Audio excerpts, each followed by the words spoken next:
Welcome, everyone, to today's workshop, which will be focusing on monitoring and supporting match relationships. My name is Natalie Foster, and I'm the Executive Director with Mentor Virginia. I'll be leading you through today's workshop, along with Sarah Wilkinson, our Program Manager. And we're also thrilled to have our new Training and DEI Programs Manager, T. Whitfield, who will be co-leading today's workshop. I also want to recognize I have many people, some of my other staff members here, Virginia Patterson, Cindy, I think Conchasa's here, Laura, I know I saw her as one of my consultants, Stephanie Hunter. So thank you again for joining us. If you're not familiar with Mentor Virginia, I just wanted to let you know that we train mentors throughout the Commonwealth in school-based and community programs, universities, and workplaces to provide mentoring programs with the elements of effective practice. Our mission is to foster quality mentoring relationships that empower, elevate, and encourage young people. So again, for those of you that have been entering, if you could just put your mentoring program and your role in the chat box, we'd appreciate it. And before we begin the workshop, I have Sarah that would like to make a few announcements. Yes, so this is part 6 of an 8-part workshop series on the elements of effective practice for mentoring. You might notice that the dates of when this workshops are going to be wrapping up has changed, and we will be providing those dates at the very end of this workshop too, but we are extending the series through February of 2022 to allow our team to practice some self-care this holiday season. And if you attend all 8 workshops, there will be a certificate in the EEP that we give out at the end.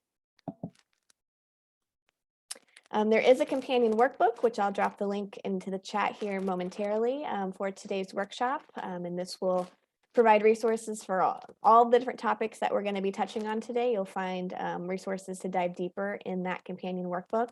And there is also, just keep in mind throughout this workshop, there is no cost technical assistance consulting available to you if you decide that you want to dig in on any of these topics more deeply with the help of an expert consultant. As we have opened up all of these workshops, just want to ground us today in recognizing that everything we're going to be talking about is rooted in the elements of effective practice for mentoring. The 4th edition of the elements of effective practice is based primarily on the needs of one-to-one mentoring matches that work in either community or site-based settings. There are additional supplements to the elements for specific program models and other guidance. So if you're a group mentoring program, a peer mentoring program, or any other types of models, you can look for more specific information in some of those supplements. And I just want to continue with a few ground rules here. Everyone is welcome to participate. Everyone has the right to pass. No one ever has to participate in a discussion or exercise. We'll have a couple of activities that we're going to do breakout rooms with. We acknowledge that there are many individual perspectives and values, and we agree to respect the opinions of others. Everyone agrees to include all members of the group. Confidentiality outside this group is preserved, and everyone fairly shares the airspace. Group members minimize side conversations when we're in the breakout rooms, and let's begin. So today, our workshop objectives are to understand the role and importance of monitoring and supporting matches. In addition, we want you to be able to gain access to tools and frameworks for monitoring and supporting matches, and to identify strategies for family engagement, and finally, practice responding to some match scenarios. To begin, we're going to look at laying the foundation for monitoring and support. Before I start with this slide, I want to have you look at the bottom right-hand corner. Whenever you see that turquoise triangle, all of this information will be in the companion workbook. So if we happen to go quickly through a slide, I just want to assure you that you'll be able to follow up in your companion workbook. Monitoring and support are two sides of the same coin. In general, monitoring is what do you do to check in with participants, and support is the action you take when a match needs assistance. Providing ongoing monitoring and support to youth and adults is often the most critical, yet overlooked aspect of managing a high-quality youth mentoring program. Ongoing support involves monthly communication with all parties, mentors, mentees, and mentees' families, to support the relationship development process. To effectively support matches, staff members must be trained to develop cultural competencies and supportive communication skills so that they can navigate across cultures and contexts. Mentoring relationships that are monitored and supported by program staff are more satisfying, which leads to more positive youth outcomes. Mentoring relationships develop over time and therefore must adjust to changing developmental needs of the mentee. And finally, monitoring and support of mentoring relationships is critical to ensure child safety. Before the monitoring and support phase, it's important to ensure that your program has a strong recruitment, screening, training, and matching process in place for mentors and mentees. So if you've been following along with our workshop series, we've been building the foundation with all of these topics. By recruiting the right mentors and mentees to the program, screening them effectively, and training them on their roles and expectations, and making effective matches, your program can set the matches in your program up for the best possible start to the relationship. This will support your efforts to monitor and support the relationship as it develops and help avoid some of the common challenges that arise early in matches. At this time, I'll let Sarah take over. Yes, so this is your first resource roundup, just letting you know in your companion workbook, as well as in these slides, which we will send out after this workshop, you can find the links to all of those companion workbooks that have more resources on all of those topics. So what is a healthy match? What are some defining characteristics of a healthy mentoring relationship? Take a moment to put your response in the chat box. Again, when we think about monitoring and support, we have to take a step back and first ask what constitutes a healthy and successful mentoring relationship.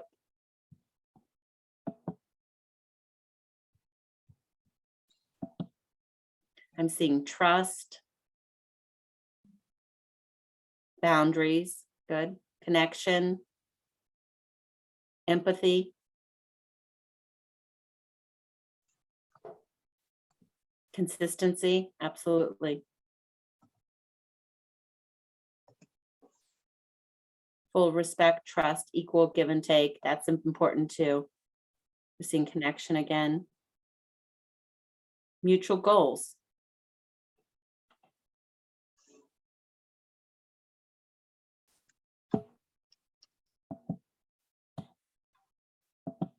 Here are 10 key areas to consider when thinking about the health of a match. Connect to qualities that were mentioned in the chat and let's look at those. So we saw consistency, right? In our chat box. We saw communication. We saw some of the cultural responsiveness, but what others were there that we may have missed? We talk about the goals and the give and take. So that's youth-centeredness, the youth emotional engagement, thinking about the mentor emotional engagement. So I know empathy was mentioned there, the developmental interaction, the parent guardian comfort. That is something to keep in mind.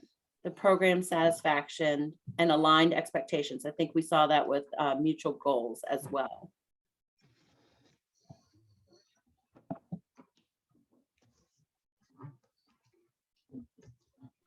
So for your resource roundup on defining a healthy match, you will find lots of great tools and resources in your companion workbook, including a tool that will help you kind of walk through how to examine the health of youth mentoring relationships in your program. There are also a couple of different surveys that we don't have time to go too deeply into during this presentation, but you can find more information in your workbook on those and how they can be helpful in assessing match health. And there's also what's called the Developmental Relationships Framework from the Search Institute, and that provides another way of thinking about what constitutes a healthy and effective mentoring relationship. Thank you, Sarah. As your program develops your monitoring and support protocols, it's important to write them down in the form of policies and procedures.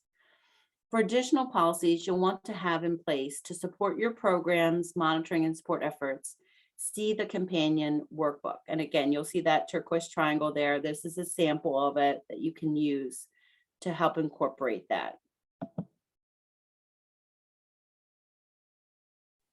So we have a roundup of policies and procedures resources that are on this slide. There's also more in the companion workbook. You can find that full sample monitoring and support policy procedure.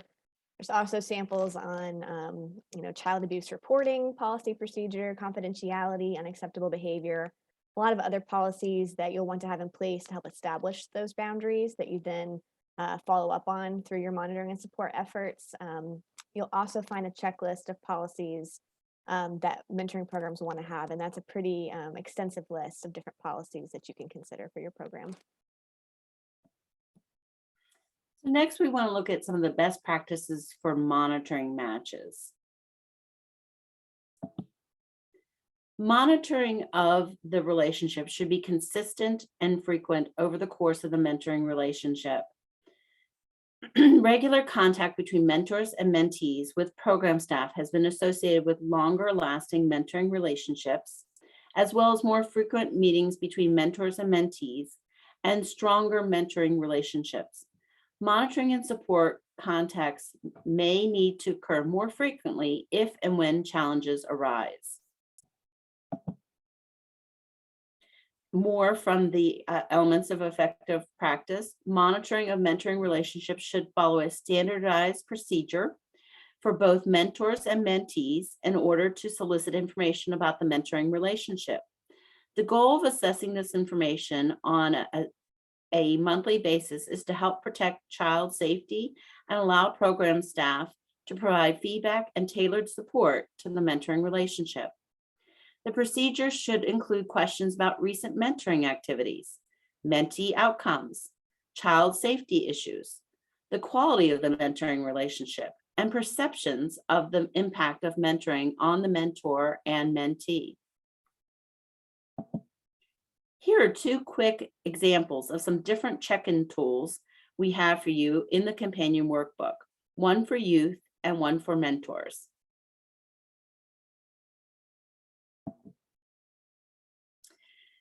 Finally, types of match check-ins. Contact with mentors, mentees, and a responsible adult in the mentee's life will ideally occur through an in-person or phone conversation that provides the opportunity to have an engaging discussion about the mentoring relationship. Mentoring program staff should practice active listening, ask open-ended questions, and ask thoughtful follow-up questions in order to elicit as much information as possible about the mentoring relationship. Email or other web-based forms of communication may be used for stable or long-term mentoring relationships, but should not be the only method of maintaining contact with mentors, mentees, and a responsible adult in the mentee's life. On to family check-ins. When program staff members are in regular contact with parents, matches meet more frequently. Monthly contact with a responsible adult in the mentee's life, such as a parent, guardian, or teacher, provides an opportunity for involving parents and other supportive adults in the mentoring relationship and for monitoring and in the mentoring relationship and for monitoring the mentoring relationship. Don't skip the documentation. Keeping records of the date, length, and activities completed during each match meeting can aid program staff in providing more tailored support. Regular monitoring of the mentor-mentee meetings allow program staff to observe the activities of the mentor and mentee and assess if their meetings are consistent with the goals, rules, and guidelines of the program. Documentation can help to protect child safety and can help form a record that can be passed on to new staff members when current staff leave. For liability reasons, your program needs to have a paper trail. Sarah? So for monitoring tools, you'll find lots of great stuff in your companion workbook. There are some sample match support check-in questions. There's a relationship development checklist, which also provides some more check-in questions that you might ask during your check-in meetings. There are also examples of reporting forms. If you decide to have like a monthly mentor report, there's a couple of different examples of what that might look like. And for documentation, you will find a resource that goes over different types of documentation for mentoring programs. So as you're thinking about what you need to be documenting, there's a great list there. There's also a couple of different examples of feedback forms that you might use with your mentees, with teachers, which again can help form that paper trail of the feedback that you're getting. There's a sample annual log for match meetings. And there's also a resource there about the best mentoring software of 2021. So if you decide to use, different type of software like innovative mentoring software, for example, there are different types of, mostly for fee softwares that you can use that are specific to helping track mentoring relationships. Looking at adequate capacity, many mentoring programs struggle with giving match support tasks and the staff or volunteer members who do those tasks enough time to complete the work needed to monitor and support matches effectively. A big part of this is that many programs underestimate the amount of time needed for this stage of the relationship. There's a staffing calculator tool that helps programs estimate the amount of time they need to monitor and support their matches. This tool also provides a helpful list of activities that should be considered as part of any staff member's duties related to monitoring and support. So in your resource or in your companion handbook, you'll find that staffing calculator that Natalie was just talking about. So that comes in a spreadsheet. It's pre-programmed to help do all the calculations for you. So there's also a user guide to help walk through how to use that staffing calculator if you're not quite sure how it works. And you'll also find a resource around staffing considerations for monitoring and support as you're thinking about what that model needs to look like for your program.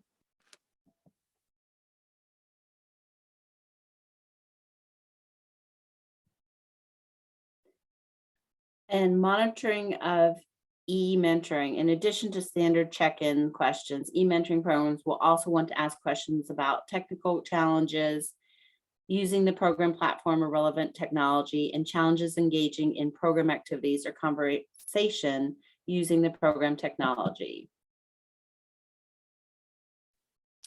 So there are many more specific program model guidance that you'll find in the companion workbook. We just, in an hour and a half, don't have time to dig into all of the different program models and possibilities out there, but you'll find the group mentoring guidance, you'll find peer mentoring, more on e-mentoring, but you'll also find resources for STEM mentoring, workplace mentoring, and supporting LGBTQ youth as well. So at this time, I would like us to do our first breakout activity. Sarah will be putting the background information in the chat box, and we will be putting you into a breakout room for about 6 minutes to discuss the activity. You'll probably be in groups of 3 to 4 individuals, but what you'll do is you will find the scenario that corresponds with your breakout room. So if you're an even breakout room, you'll look at that scenario. If you're an odd, and with your group, you're going to read through your scenario. Use the discussion questions to work through the scenario and determine how you will support the match. Be prepared to share your, be prepared to share your answers to the discussion with a larger group. At the end, T will help us debrief. So let me go ahead and work my magic and put you in the breakout rooms.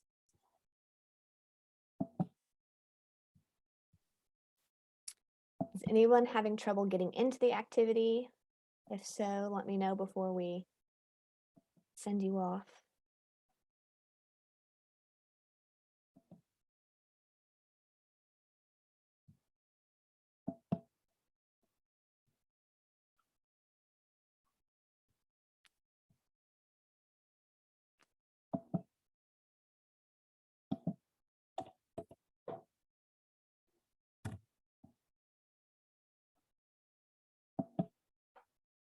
Okay, all breakout rooms should be open now.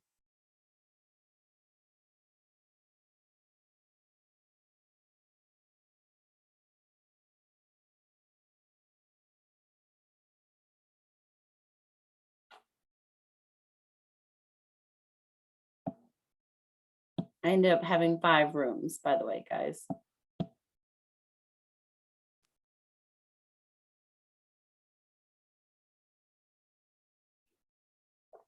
All right, Kinshasa or Carol, can we help you get into rooms? Oh, it looks like Carol did it.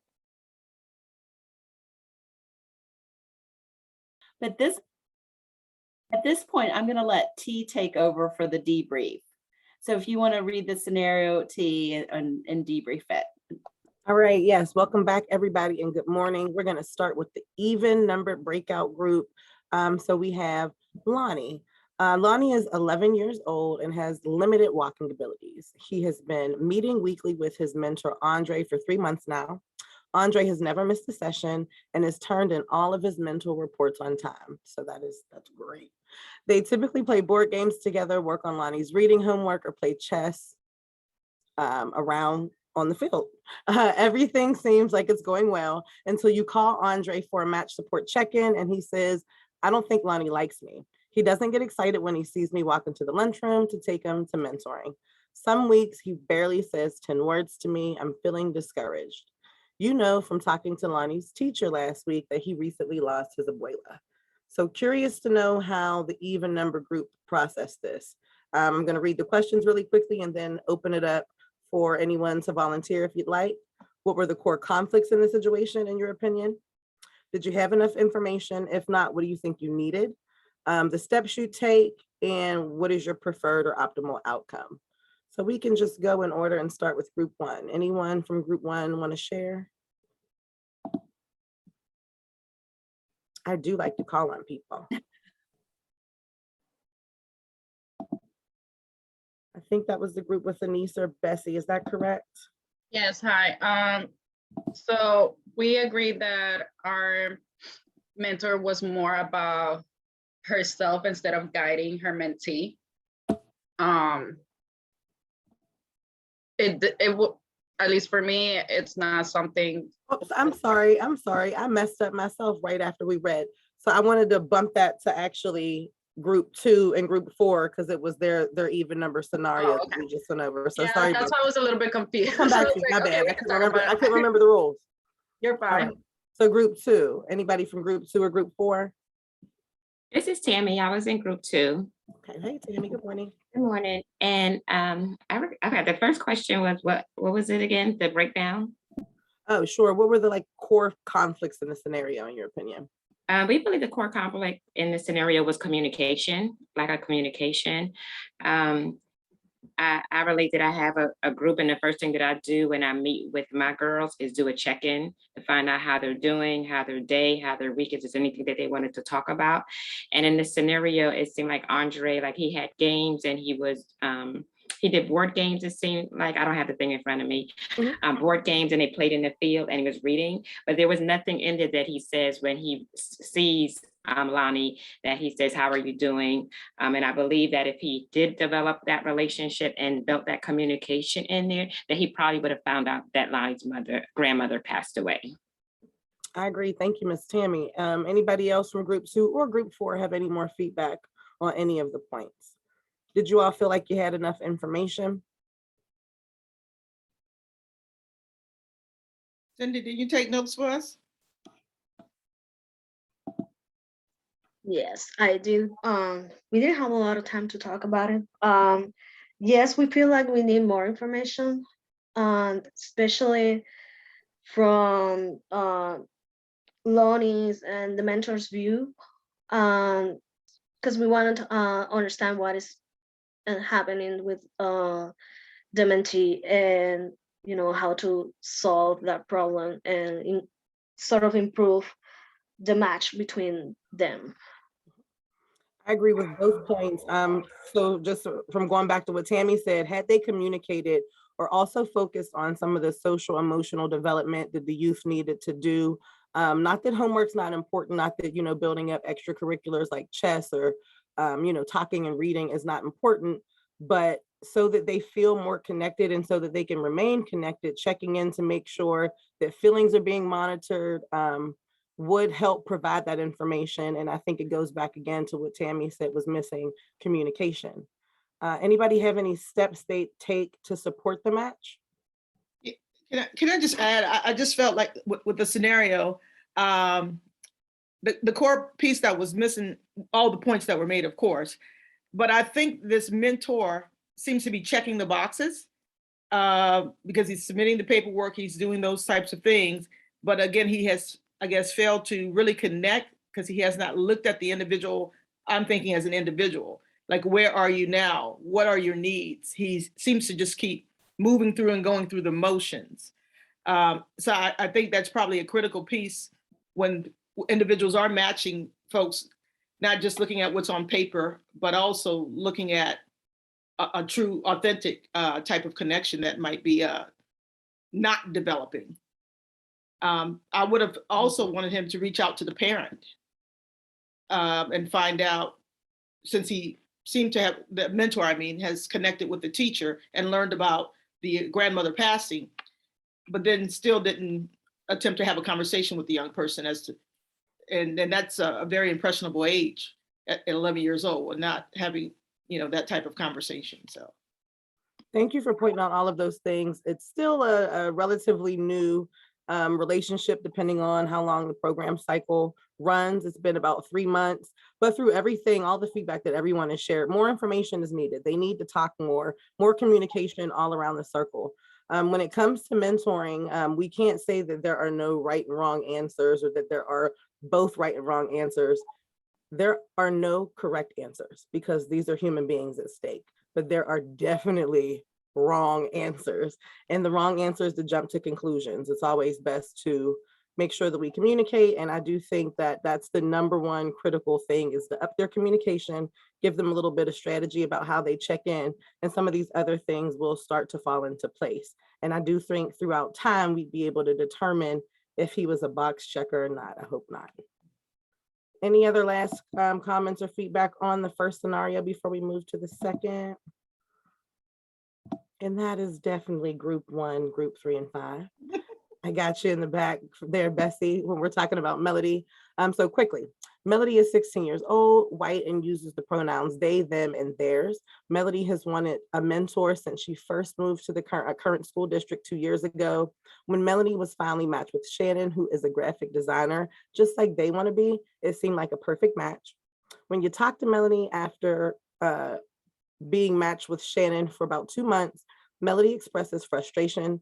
Shannon doesn't get me. When I told her I was interested in going to VCU for graphic design, she told me that RISD is way better and that I should go there. When I told her my family couldn't afford private school, she said I should just apply for scholarships. She has no idea what it's like for me. No one in my family has ever gone to college. All right, Bessie, it's back on you. What do you think the core conflicts were for this scenario? Did you have enough information? What steps would you might have taken?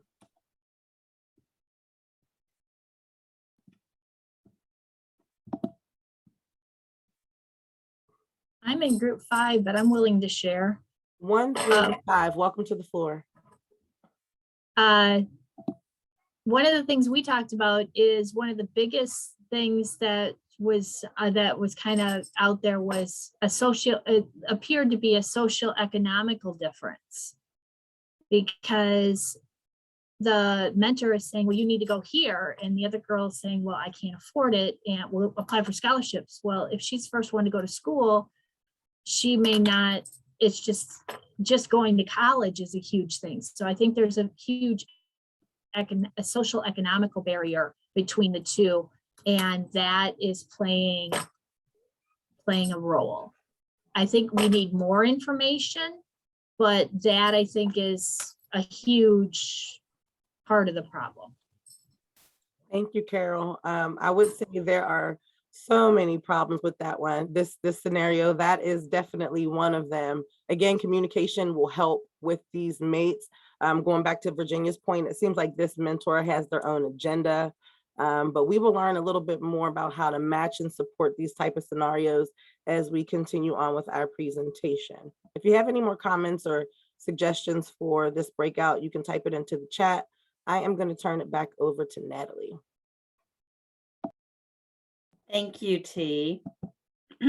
So now moving into best practices and frameworks for supporting mentors.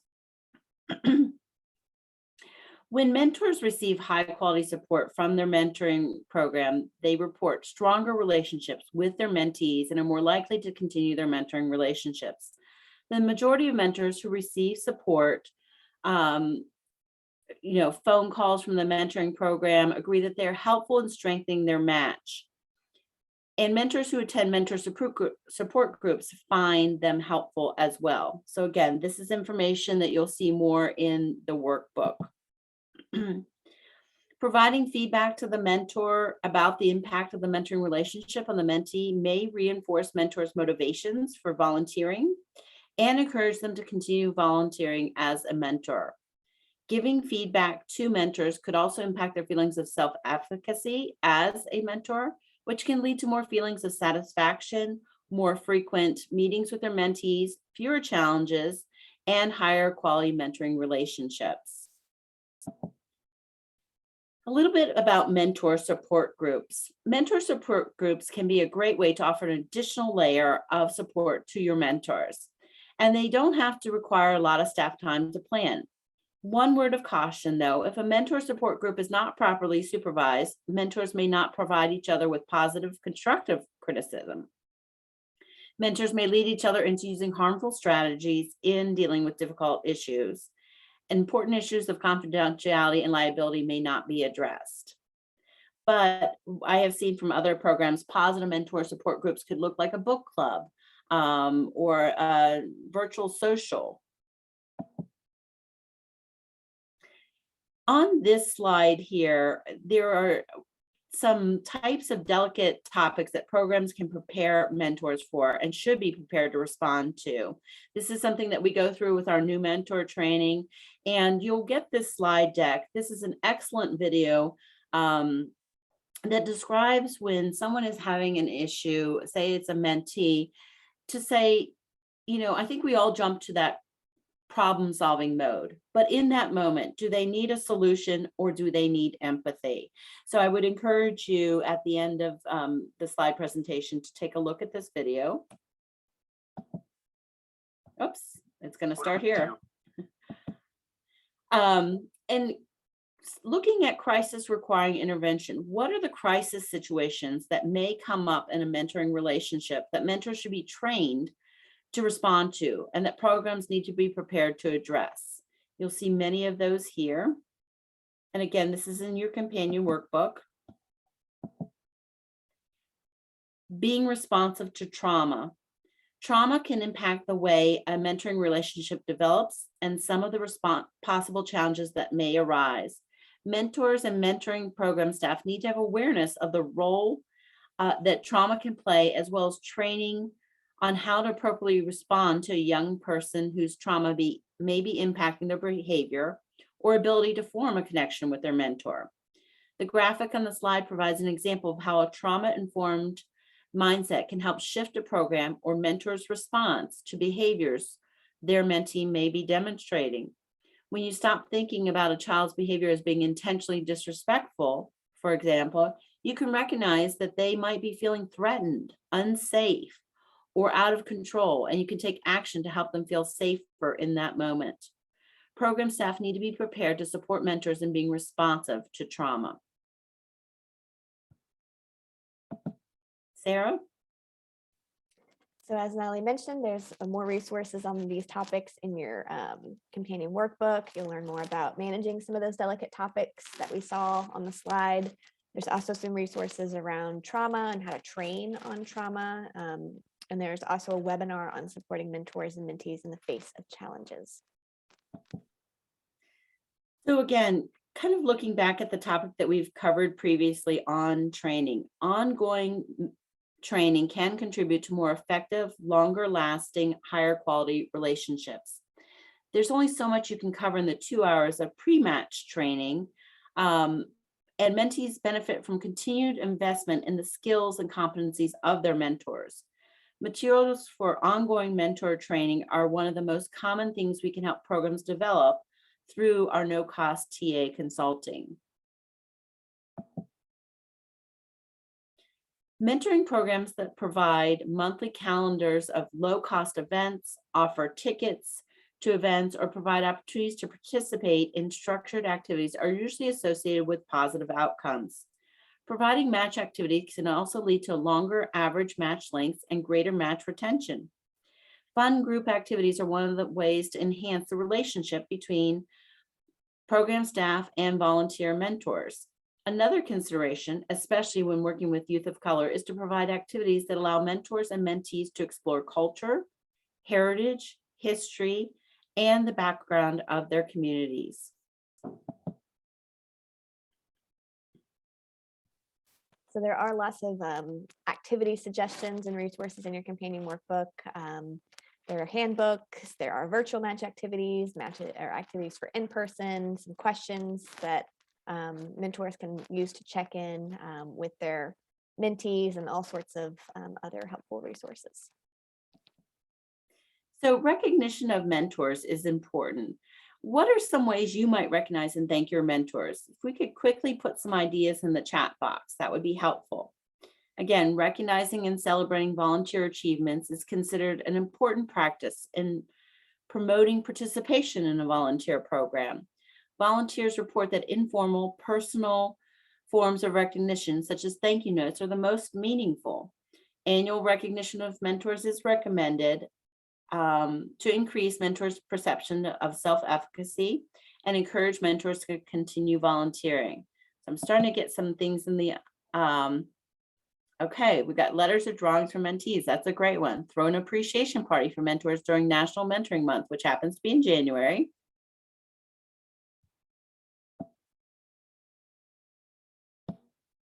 Highlight mentors and the matches on social media. That's a great one. Sending a card from the mentees.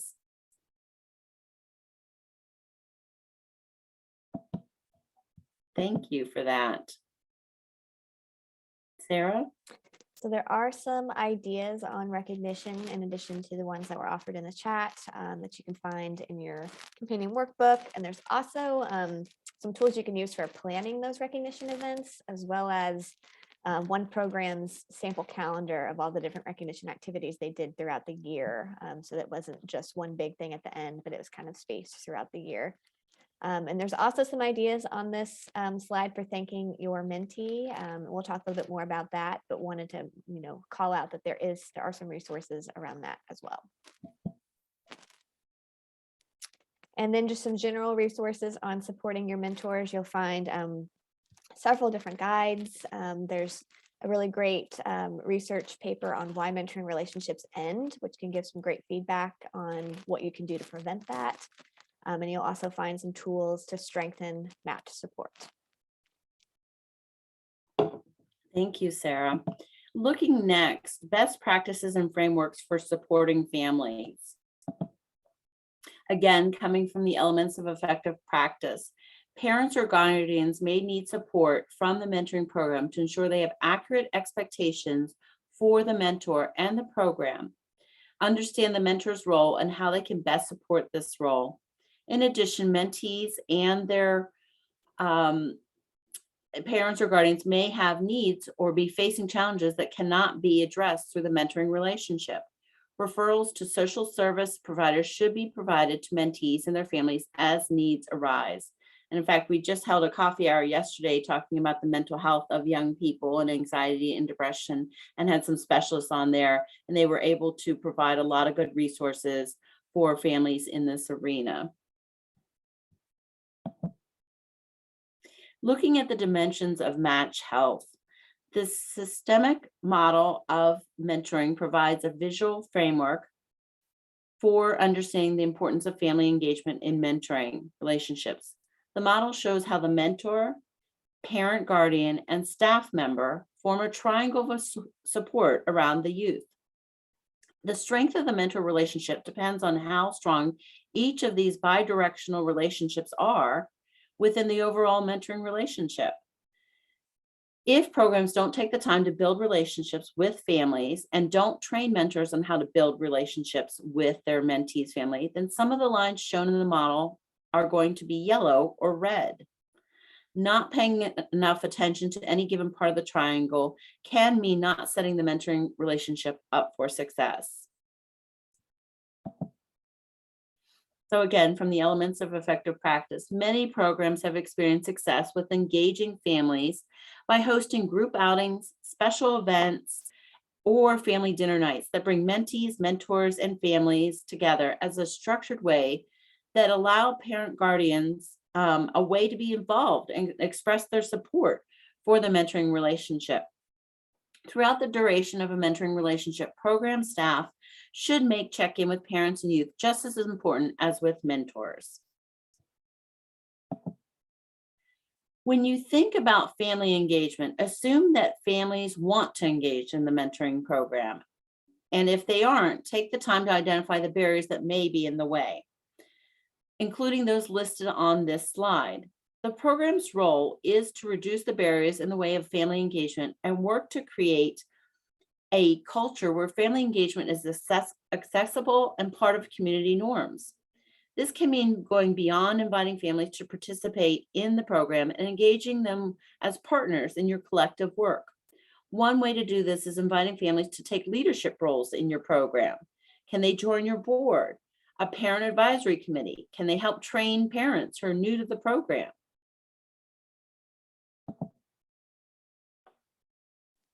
Sarah?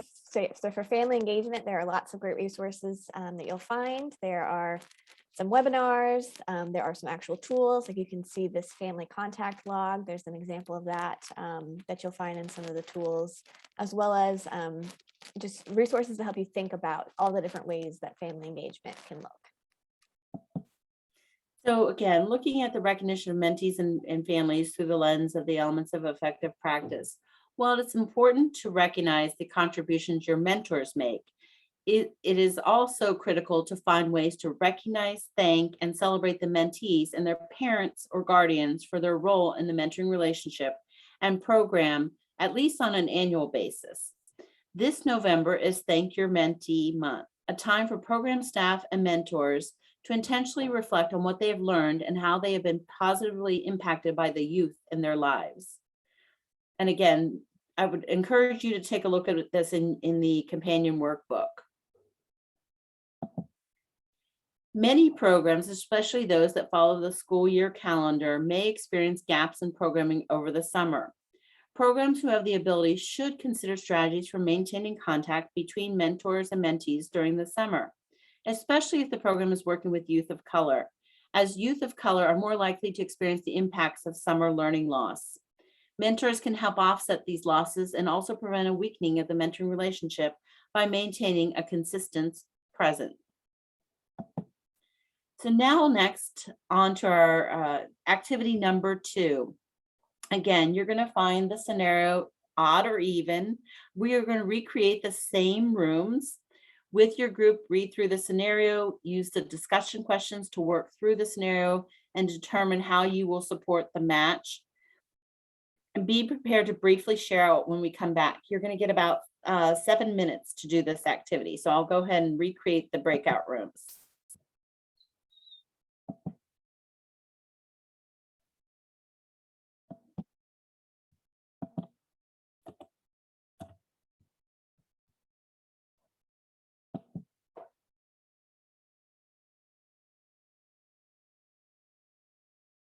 Looks like we have most folks back in, so I'm going to turn it over to T to debrief. All right, and we're gonna run through this one a little quicker than preferred and then share because we really want to get to the third breakout. But to give Shayna and Miss Marilyn all due respect for the even groups, this was the TikTok grandma situation. What were your takeaways? Any takeaways from group 2 or group 4? About core conflict or anything? Well, one of the things that was said in our group was that it looks like this match may have been mismatched because of the age difference, the energy level.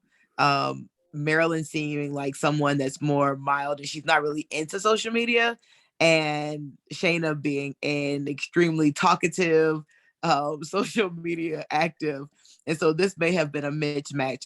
We talked about possibly talking to Marilyn and finding out what she is into and what she likes and empowering her to be able to bring that into that mentoring relationship, so that so that we can kind of strengthen that relationship. But it's definitely one of the things that we're talking about before it closed was Shayna's 14 and she was talking for a full hour. I hear you, Tashara. Like, yes. And nail on head. Yeah, I was gonna say to them, like, I just said this to my daughter yesterday. I got home and she talked to me for an hour, almost 2 hours straight, that she annoyed my mother so much that my mother almost told her to shut up. So I can imagine that Marilyn was kind of feeling that same thing. So it also is going to require reeling Shayna in some as well. Thank you for that. It's a really well-written scenario that explains what you can pick up on throughout the monitoring process, but the situation itself lends itself to being able to give us a great example of how we can provide support. It seems like a mismatch. Now we can come back in and see how we can fix both parties and keep them engaged with the program, but possibly different people. For the odd number groups for Isaiah and Jeremiah, this was about comedy and choice, and the parent wasn't happy with this relationship. Do we have any takeaways before we hand it back over to Natalie on this one?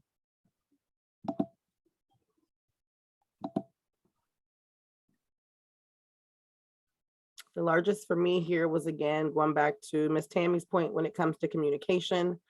We didn't bring in the parents in this relationship. That line would have been red when it comes to the diagram we just viewed. But again, we want to get to part 3, so I'm gonna toss it back over to Natalie. Thank you. So looking at supporting youth of color and LGBTQ+ youth. So far in this presentation, we have been discussing a lot of general best practices for monitoring and supporting match relationships. However, when supporting youth of color, intentionally provide matches with safe opportunities to discuss issues around race, oppression, and discrimination.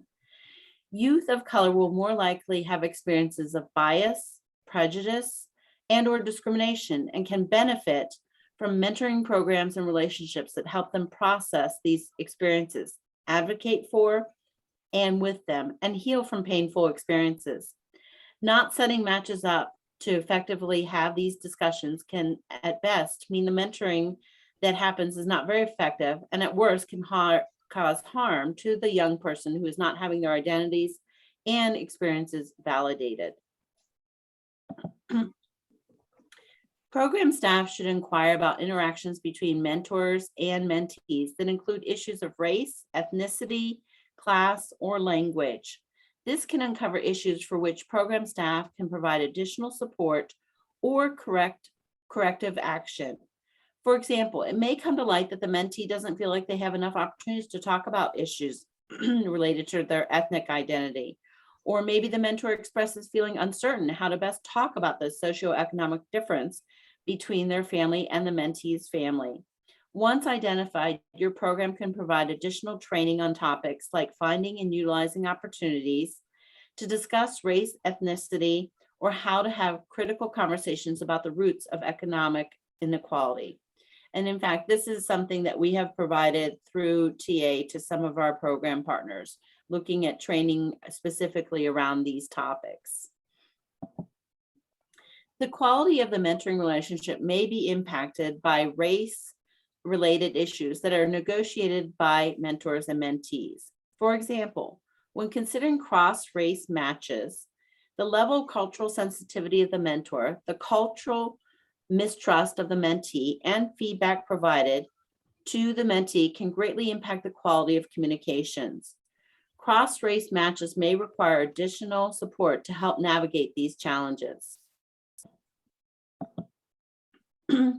When young people walk into our mentoring programs, they carry with them both the triumphs and the challenges that are experiencing at home, in their, at home. Sorry, one second, I just lost my place. When young people walk into our mentoring programs, they carry with them the triumphs and the challenges they are experiencing at home, school, and in the community, and in society at large. Any effective support that a mentoring program can provide to a youth will always take into consideration the context within each individual mentee is functioning, and tailor support to meet each individual youth where they are at. This means recognizing and creating space to discuss difficult realities. Over the past year and a half, there have been no shortage, and many mentoring programs have responded to these realities in ways that have strengthened each mentor's ability to have brave conversations and each mentee's feelings of being seen, heard, and supported. During the racial justice protests of 2020, Best Kids provided separate opportunities for mentors and mentees to have a safe space for discussing racism, racial justice, self-care, and community activism. For the mentors, they provided 4 weeks of small group sessions that were facilitated by mentors in the programs. 95% of mentors in the program walked away with an increased awareness of diversity concepts. And 92% said they learned something that they could take into their relationship with their mentee. These sessions functioned both as spaces where mentors could support each other, as well as spaces of ongoing learning and training. For their mentees, Best Kids created 4 different support groups, divided up by age, and tapped the expertise of 12 different mental health professionals and racial justice advocates in the community to provide 4 weeks of sessions to mentees, as well as any youth in the community who wanted to have space to process and discuss. Last year, Henrico Heroes mentoring program applied for TA support from Mentor Virginia to help to develop 4 10 to 20-minute videos that their mentors could watch independently on topics that were highly relevant to the kind of support the mentees in the program needed in that moment. The Henrico Heroes program coordinator worked closely with one of our TA providers to develop these 4 videos, along with a worksheet that could be used to help debrief each video. The program coordinator hosted coffee hour sessions with mentors to provide an opportunity to discuss the contents of each video and how mentors could apply the concepts to their mentoring relationships. This was a highly successful approach to providing continuing training to mentors at the same time, with the opportunity to support each other through peer-to-peer connections. And I just want to give it a shout out. Leslie is the program coordinator here on Henrico Heroes. She's on the call. And Stephanie Hunter, I worked with Stephanie, and she did a beautiful job on these 20-minute videos, kind of this mini learning with worksheet follow-ups as well.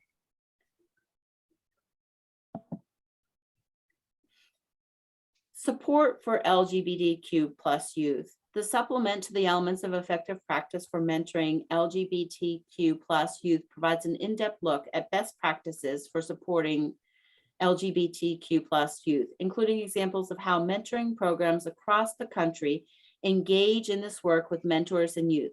Some of the specialized recommendations for monitoring and support LGBTQ+ youth in mentoring relationships includes opportunities for peer-to-peer connections, both for mentors and mentees in the program.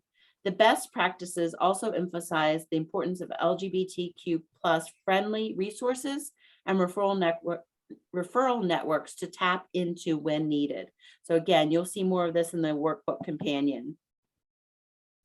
Finally, staff capacity to provide support. We kind of talked about this before. To provide support to mentors and mentees on issues related to race, ethnicity, sexual orientation, gender, identity, class, etc., the staff at your program need to be well-trained and ready to not only engage with these topics themselves, but also to coach and support others to engage with them as well.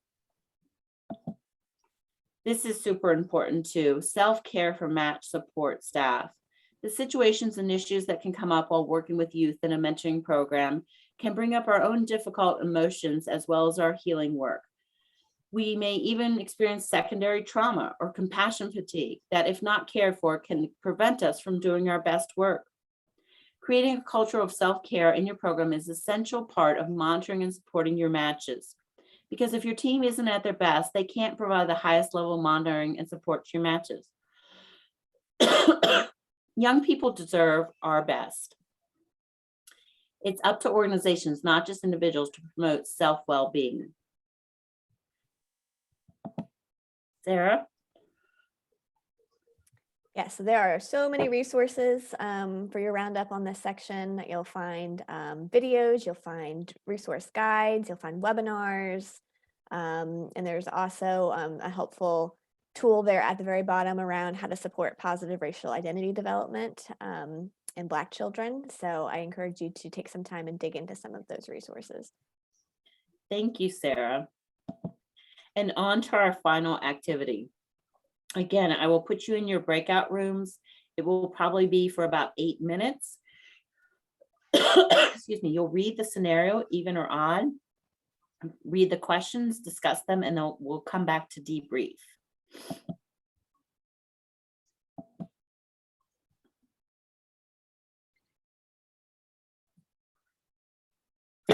Welcome back, everyone. T is going to debrief with us. All right, yes, welcome back, folks. And so this is the part we wanted to get to.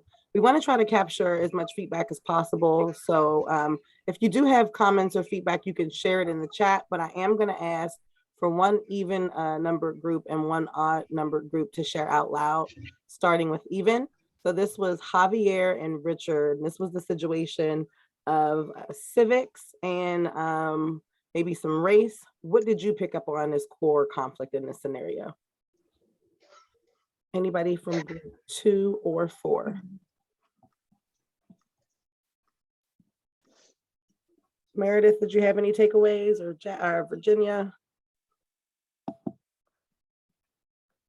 The lack of empathy that I guess Richards demonstrated towards Javier when his friend was killed or something happened as it relates to law enforcement. But also here, maybe he doesn't have the knowledge or the comfort level to want to dive into the other side, because he was very focused, it appeared, at least just from the brief scenario, that he was focused on the civic engagement, but he didn't find the importance of listening to Javier when he says, well, can we switch gears and let's protest based on what has happened? Which maybe he categorized it in his mind. I'm just like all into it. And maybe he's thinking this is social justice. This is not civic engagement. I'm not sure. And what level of understanding does he have to be able to support Javier in what's going on? And does he feel comfortable talking about it? What resources are available to him to be able to help Javier? And more importantly, help himself first to be able to get to that comfort zone. Thank you, Virginia. I saw the iceberg as you were talking for both Javier and Richard. We were seeing behaviors, but we didn't necessarily know what was under the water. And so this is a reflection of what the program can also do to help support the situation more by providing training to Richard, also possibly providing training to Javier to be able to give them both language to communicate with one another and communicate in general about the situation that they're experiencing and similar situations that we know are going on. If you do have any other feedback to share on that subject, please don't hesitate to type that into the chat. But I do want to move to the odd numbered groups for Danny and Denzel's situation, because in this situation, Our mentor was a little older, he was a little sick, and Danny is going through some gender identity challenges. What core conflicts did you all pick up for this scenario?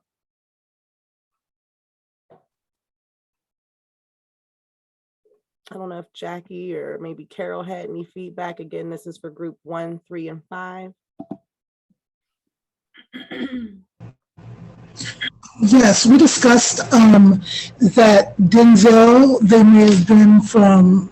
may need a little bit more discussion on supporting the student from multiple cultures, and then maybe also that the student needed to express himself more about how he could be supported, or maybe the mentoring program could talk about how Danny could be supported more And both through scenarios, like his discussion of gender. more. I'm sorry, were you still speaking? I was a little bit of a cutoff. No. Thank you for sharing. But again, going back to the program, being able to provide more information for both parties is going to be helpful here. If there are any more takeaways from either scenario, we can go ahead and type those into the chat. Natalie, I know you have a few more things to get to. Great, thank you so much. So really, we're going to look at when a match needs to close. And again, through consistent monitoring of mentoring relationships, program staff can periodically assess whether a mentoring relationship is encountering any challenges that could lead to closure. Anticipating closure and then preparing mentors and mentees for closure will help prevent any negative consequences occurring as a result of the ending of the relationship. There are many signs that a match isn't working, from mentors, mentees not showing up, expressing unhappiness, direct conflict, or even a parent or teacher saying something to the program. Program staff should be equipped to understand and respond to these signs. Each program should have clear, written, step-by-step operating procedures for assessing a match in jeopardy, ending the match, and rematching both the mentor and the mentee. This slide provides one set of steps that programs could take when a match isn't working. Many of these steps include gathering information before determining the best course of action. Sometimes your program may find that the best case scenario for a match is to close early. In early closure situations, it is recommended to try to facilitate a closure process for the mentor and the mentee. Even when a match has reached the intended length of the relationship, facilitating a closure process is critical to how the relationship will ultimately impact the young person involved. We'll be talking about all about closure in our next EEP workshop. So again, looking at rematching, programs may consider having a rematching procedure in place. If your program will allow rematching, the 2 questions on this slide can help your program think through the circumstances when rematching will be permitted in the program, such as when both parties simply weren't a good fit and want to try again with a new mentor or mentee. You'll also want to figure out when rematching won't be permitted, such as when there is less than 4 months left in your program cycle. A sample rematching procedure is provided on the slide and in your companion workbook.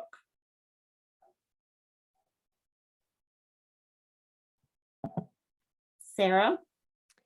So on your resource roundup for conflict management and rematching, you will find the sample rematching procedure. There's also a worksheet to help you kind of develop a rematching procedure.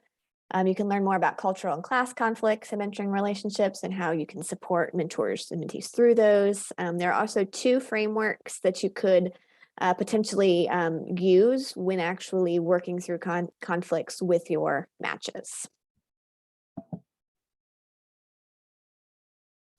All right, and for our kind of closing announcements, I'm dropping a couple of links into the chat for you. We do have no-cost assistance available, so if you are trying to figure out how to provide ongoing training to your mentors, your mentees, or your families, if you want to create a plan for family engagement, need help developing some of those monitoring and support processes, we do offer assistance at no cost to programs. We are also still seeking 2 community-based programs and 2 school-based programs who would like some support around e-mentoring specifically, as we have some special grant funding specifically for that. So as mentioned at the beginning of this workshop, we did change the dates for the next 2 and final 2 EEP workshops, again, to allow our staff some time to practice self-care. So our next EEP workshop on closing mentoring relationships will be January 21st, which is also a Friday, still at that 10 to 11:30 a.m. block. So just keep in mind that date change. If you've already registered, make sure your calendar reflects the new date and is not still held on the previous date, which was in December. And the final EEP workshop on evaluating mentoring programs will now be Friday, February 18th from 10 to 11:30. So again, if you've already registered, you don't need to register again or anything like that. Your registration will carry over. Just make sure that you have the correct date on your calendar. If you missed parts 1, 2, 3, 4, or 5 of the series, you will find a link in the chat right now where you can find all of the videos, the companion workbooks, and if you're trying to get the series certificate, you will also find the assessment that you'll be required to complete in order to earn that series certificate. And finally, please let us know how you thought this workshop was in your opinion. We're always seeking feedback on how we can improve these workshops. The survey link is in the chat. And we hope that in the last 2 workshops, you will join us so that we can finish off strong. The first time we've ever offered this 8-part workshop series. We're so glad that you were able to join us today. If you have any final questions, we'll stay on for a couple of minutes. And Thank you again, so much. thank you so much. And have a great holiday.